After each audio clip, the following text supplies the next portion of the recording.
Good morning, young scientists. It feels great and wonderful to be with you again. Are you ready for a fun and exciting learning session? I am privileged to be your science teacher for today. I am Sir Melchor of Jurisdicción Elementary School, Alcala East District.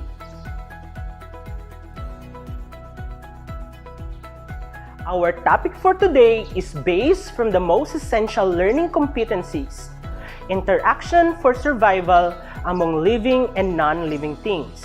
So, at the end of the session, you are expected to identify and discuss the interactions among living and non-living things.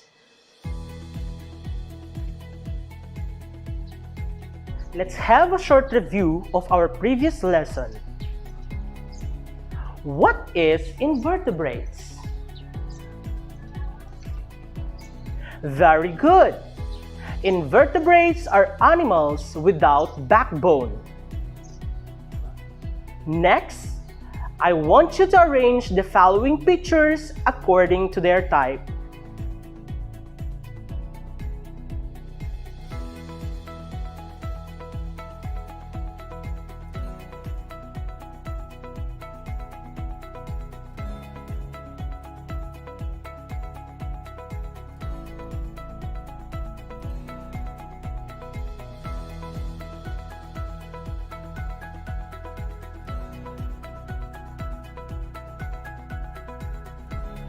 Let's check your answers.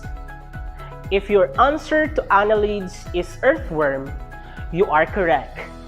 Annelids are also known as segmented worms, and they have elongated body divided into sections. Next is the mollusk. If your answer is snails, you got it right. Mollusks have shells that protect their soft bodies. Next, let's proceed to the arthropods. If your answer is spiders, you are correct again.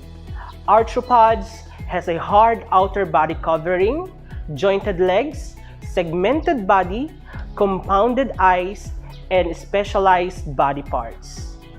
Let's proceed to the last one, the echinoderms. If your answer is starfish, you got it right.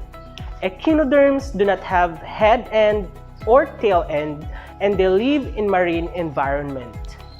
Very good, class! You are now experts about invertebrates. So, let us move on to our next lesson.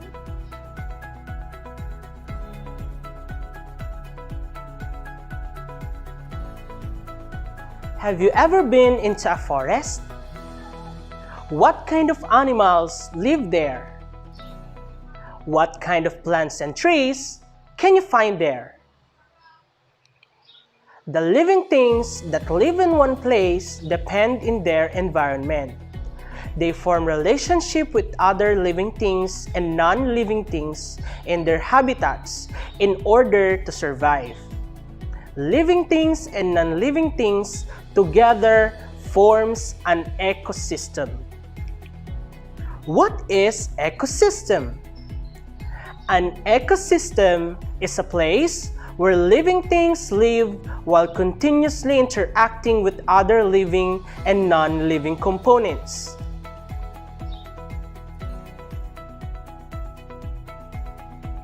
Who studies the ecosystem? Very good. Ecologists are the people who studies the relationships of living things and non-living things and the ecosystem as a whole.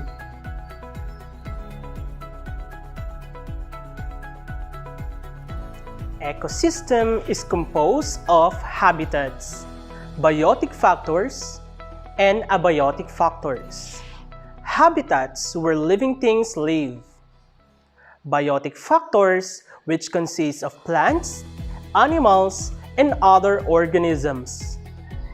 Abiotic factors, which includes non-living things such as soil, air, water, and sunlight.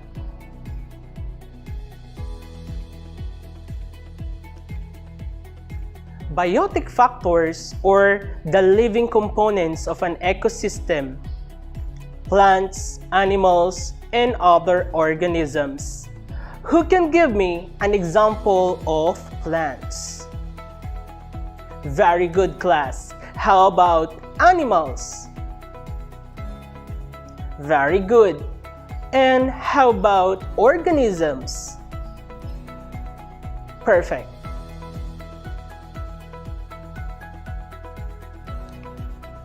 Abiotic factors, or the non-living components of an ecosystem, may be, let's read all together: rainfall, temperature, sunlight, water substrate, nutrients, carbon dioxide, and oxygen.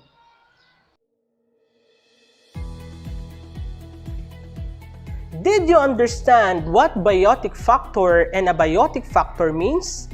Very good! To test your knowledge about biotic factors and abiotic factors, I prepared a simple activity for you.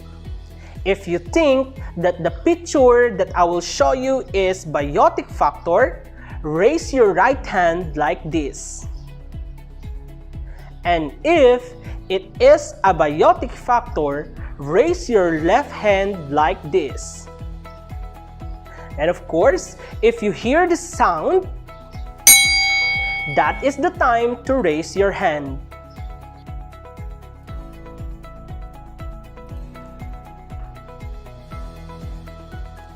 Wind.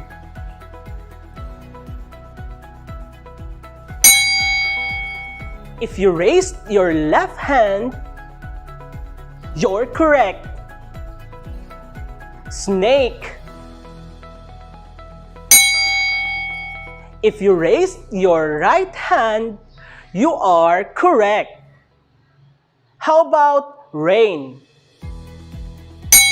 If you raised your left hand, you are correct. How about lion? If you raised your right hand, you are correct.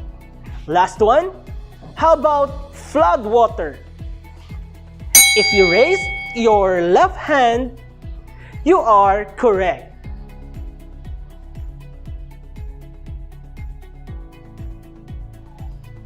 The living part of the ecosystem consists of species or organisms. A species or an organism is a part of the ecosystem's population, and different population makes up a community. The different populations in an ecosystem interact with each other and their environment.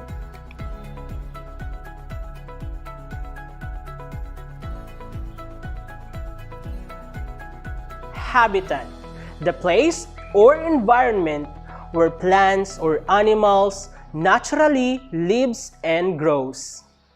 And of course, these are the examples.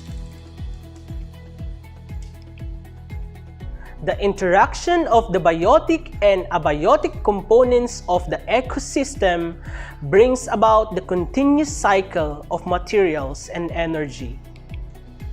Now is the time to test your knowledge on our topic.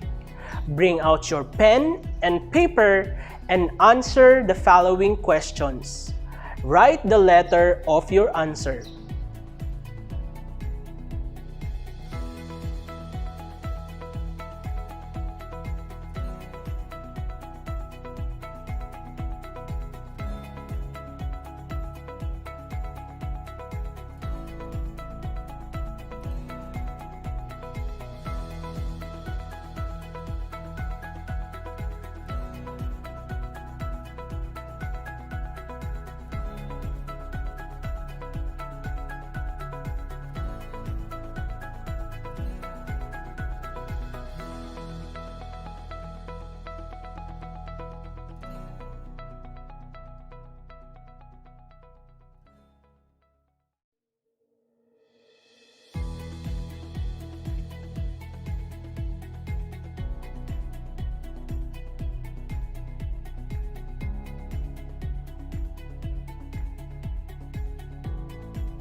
So, how do you find our assessment?